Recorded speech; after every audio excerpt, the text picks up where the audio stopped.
Well, our first guest was fed up with her family's food waste, so she took action.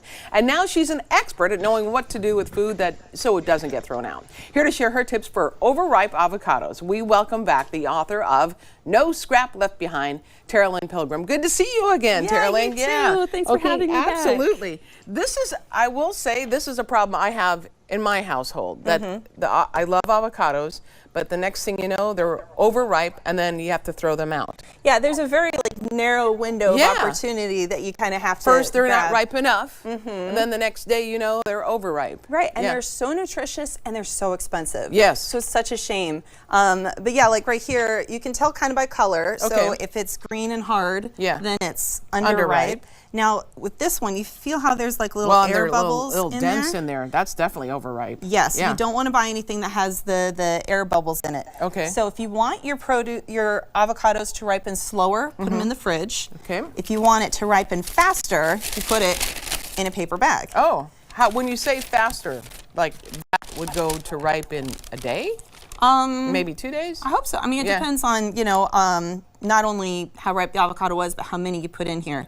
Oh. What happens is avocados don't ripen on the tree. They release a gas, ethylene gas, that ripens it, right? Oh. And so if you put it in a bag, it traps in the gas and helps ripen it faster. I had no idea. Yeah, well, have you heard of like putting like pears and peaches and stuff in bags to help them ripen? Yeah, no, I know. Yeah, that's why. That's because of the gas that it releases. Interesting. Okay. So you can freeze avocados. Most people don't realize that. So like this is a mashed avocado that I defrosted this morning. Really? Yeah, or you could just put in the whole thing. So this one. So an avocado gets ripe, you put it in the freezer and you save it for when you really need it. Yep. Yeah, that's perfect. Now, that's absolutely perfect. It will get mushier in the freezer. So but if you're making guacamole. Oh, absolutely. Yeah. So you wouldn't want to put it like on a salad or a sandwich maybe. Right. But there's so many other recipes with avocado that you could use. Yeah. So that's great. Oh my goodness. I'm learning a ton today. Okay. We're just getting started. Yeah. So brown avocados. Yes. Brown produce, it turns that color when it's exposed to oxygen, right? And it doesn't affect the flavor or the safety, but if you try to keep the avocado from the air, then it'll be less likely to turn brown. So like, you know, if I were to put this in the fridge, I'd want to like lay the plastic wrap flat up against it. Okay. So the air can't get to it. Okay. Yeah, or lemon juice will make things, you know, sometimes if you just like cut off a thin film off the top of the avocado, the rest is green. That's what I do with some of the brown spots on avocados, cut it off, the top part. Right, exactly. Yeah. Let's say it's just so brown that you don't want to eat it any other way. You can make it into chocolate desserts. Oh, let's hear about this. So chocolate is a very strong flavor and avocado is a very mild flavor. Right. But it's nice and creamy and smooth. Right. So if you mix them together, you can get something that's creamy and smooth, but the avocado flavor is masked. Okay. So we're going to make some truffles. All right.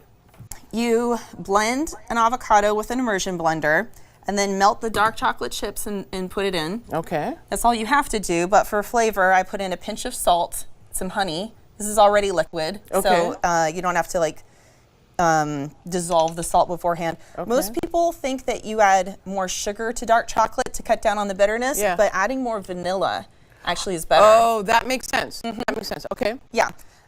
So you blend it all together till it's nice and smooth. Yeah. Put it in the fridge. I think you want to go over here. Yeah. Yep.